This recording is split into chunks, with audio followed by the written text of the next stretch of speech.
Welcome back, everybody, to another episode of Ocarina of Time Minimalist Run. And we have just aged 7 years older since the last video, and we were told by Sheik, last of the Sheikahs, where exactly to go, step by step, place by place, where all the MacGuffins for the second half of the game are, and even we were told where the first place we should go, including a place, an item to get in Kakariko Village before we go to the Forest Temple.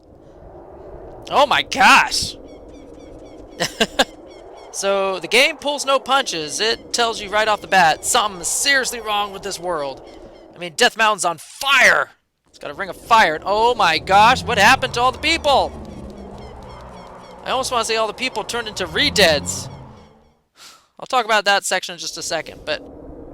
Hyrule Castle. It's nothing but a levitating fortress. Built probably from the ruins of the original castle. Hovering over a pit of lava. If that ain't magic, I don't know what is. So we'll take a quick peek at what's going on over here. So yeah, I don't want to say that's kind of instant death down there. Let's not do that.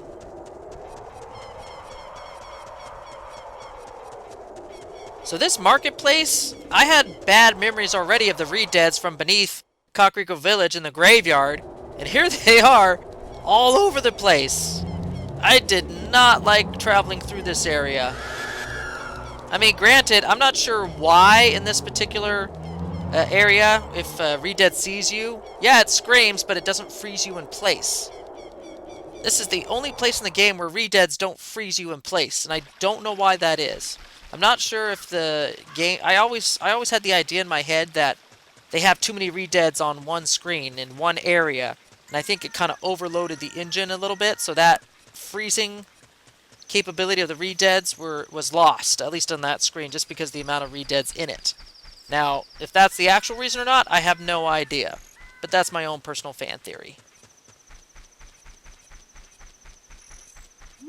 And this is me kind of wasting a little time. And waiting for the daylight to come in. Because, well... I'm tired of, yeah. Look at this. I'm waiting for daylight. And it's nothing but night. In fact, it's the middle of the night.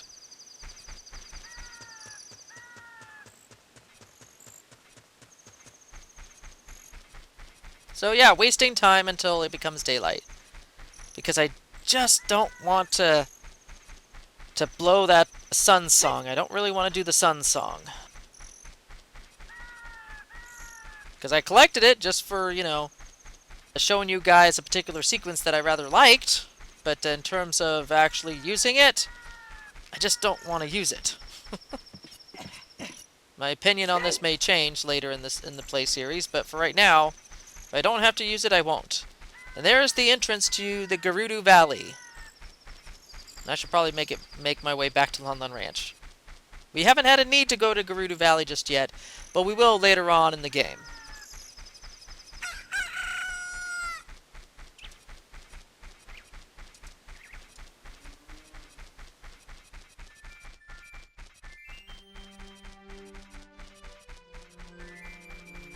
For a rather large field, it seems really, really empty. I mean, back in those days, this was awesome, this was amazing, this was epic. You know, it was full of things to do. But now, if you look back on it compared to later Zeldas, this overworld's actually kind of empty.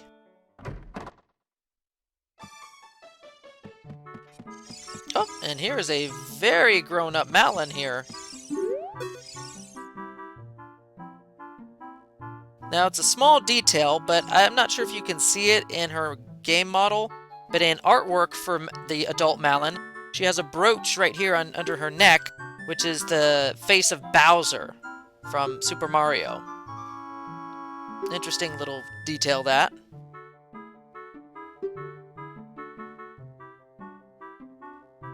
See, that's animal cruelty right there.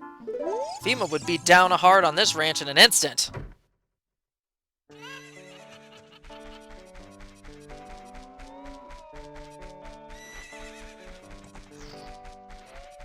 And here is Ingo. We didn't get to see him in the previous video because I forgot to check the stable, but he was in there. Ingo was in the stable, and he was a pretty meek little guy. But now he's a cretin and a a-hole, really.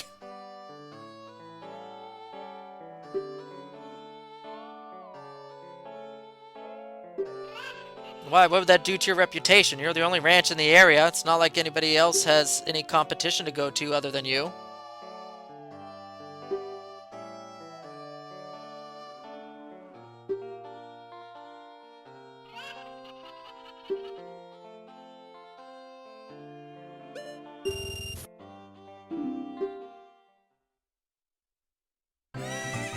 So obviously you can ride the horse that he has prepared, all saddled up for you, or you can play that song that you got from Malon earlier, Epona's song, and ride her. Now this first time, Ingo is not gonna let you ride Epona and race him. So this time, this one and only time, you're just gonna have to just ride her around and use up your 10 rubies. Woohoo! Fun, fun. And just, I think, to prove it, yeah, he's not going to do anything. He's just going to let you ride Epona for this first time.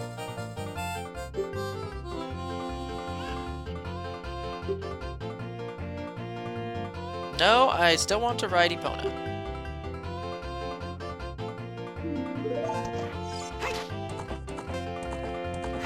So in the meantime, just jump over fences. Not much else to do. Although this is a nice little skill to earn, and you could probably gain back your money too, if I do it right. Yep, so you just gain back your 10 rubies.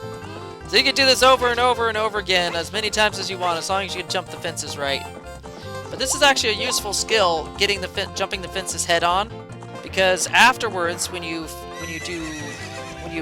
save the ranch back from Ingo, and Malon is in charge of the ranch, she offers you to do a race around the whole track, around this whole ranch pin area, and there's a whole bunch of fences that you need to jump. Of course, the prize is somewhat ridiculous. She gives you an infinite supply of milk,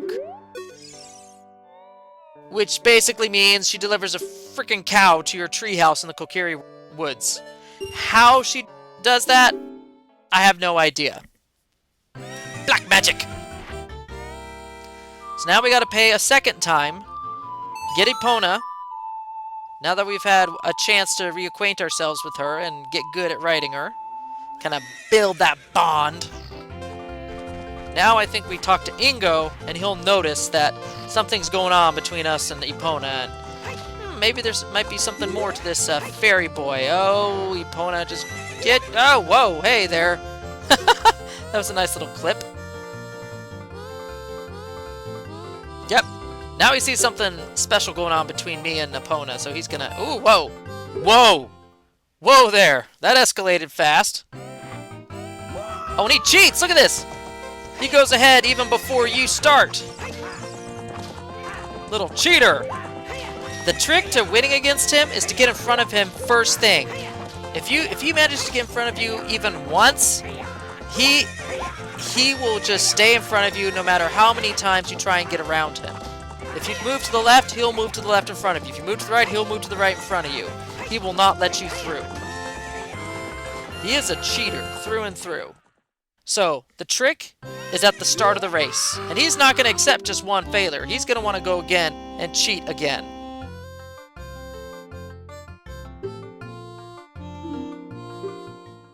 Oh, yes. So, you want to hit that kick button. Yeah, you want to hit that kick button as many times and as fast as you can. And kind of hug the fence, but don't totally run into it, because you'll slow down and he'll go past you. And once you make it past him, then kind of do at intervals that carrots. See, like he's even working harder. He's working fast.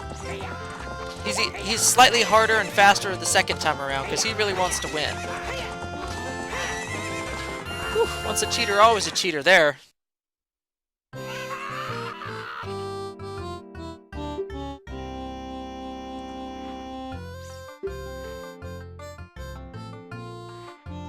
Why? Gandorf's got an awesome black horse. Why would he need Epona?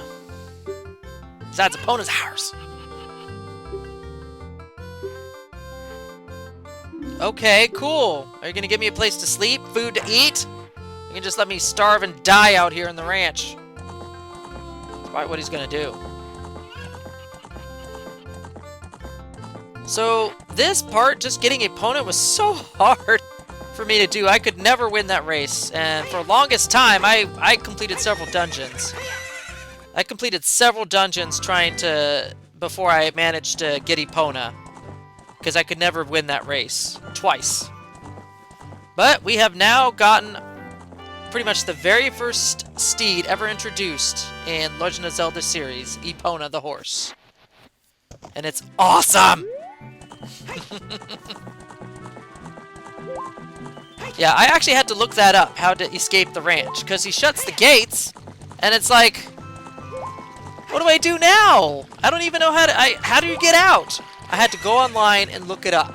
They say, oh yeah, you just jump the fence. I'm like, of course. Of course.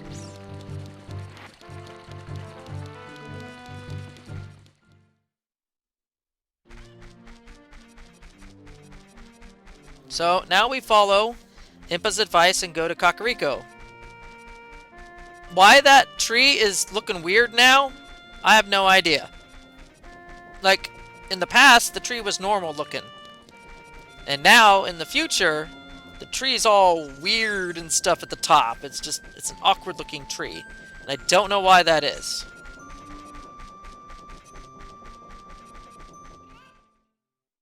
Now, if you ask around a lot, you'll, I think, eventually be pointed to the graveyard. That Dampe, the Gravekeeper, has died and has been buried, but now I think they're hearing strange voices and stuff coming from the grave.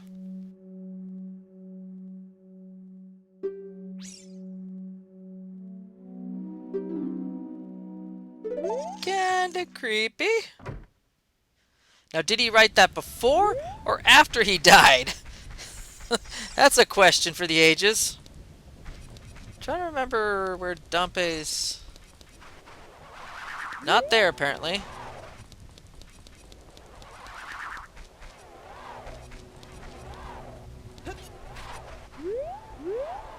I mean, if you've paid attention to where all the graves were back in the past, then the new grave would be fairly easy to...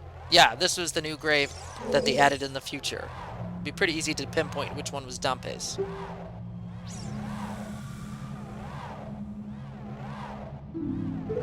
Okay, this race isn't too bad right now, although he does send flames your way to kind of stop you and slow you down, and hurt you too.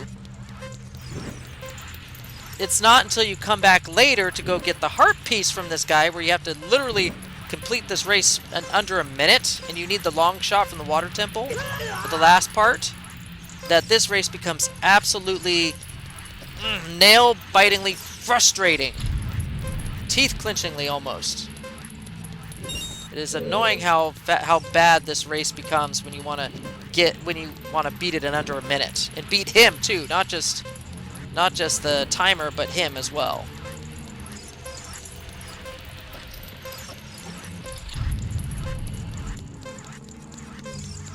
Yeah, there's a couple re-deads down here if you happen to take the wrong direction.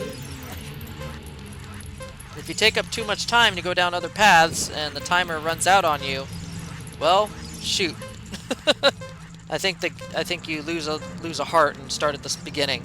But you need a long shot one of these two torch pillars from way down there at the bottom of that curve. That's the only way you're going to be able to beat Dampe. And the time to do it is very, very slim.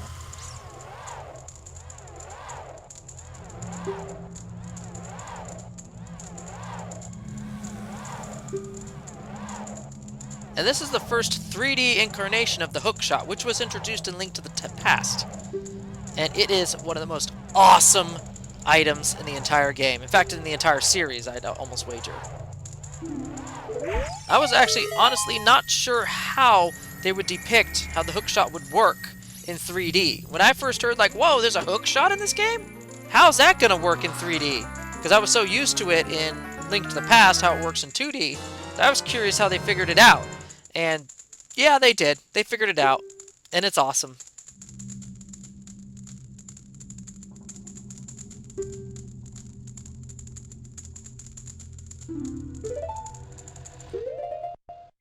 So we're gonna equip that bad boy right now.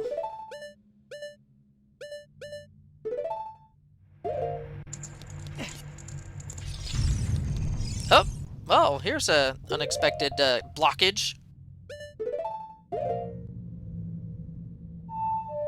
It has the same symbol on the Door of Time, yeah, as the blocks. So obviously you need to play the Song of Time.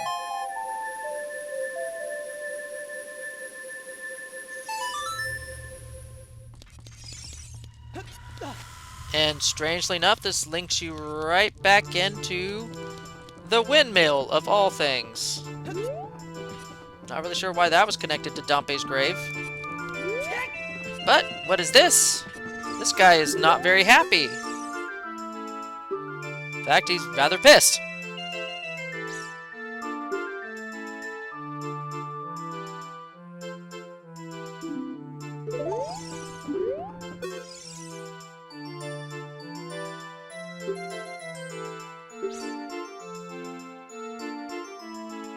Now, I'm not really sure how you're supposed to get the idea that, hey, maybe I should pull out my ocarina. He might remember me then.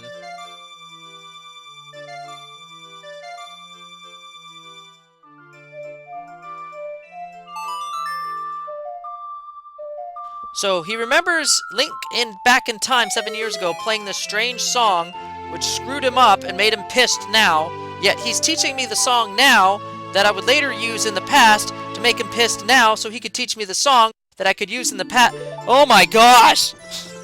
This makes no sense! This little time conundrum it makes little sense. If anybody could explain that to me in a more sensical fashion, please do. Because as it stands, someone didn't think through their time travel.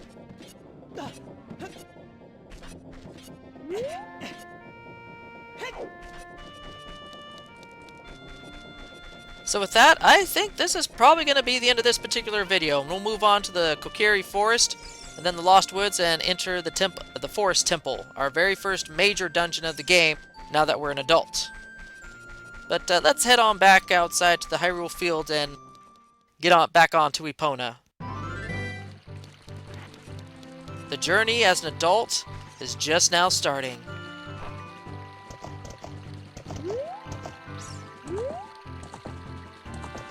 See you all in the next video, everybody. Bye now.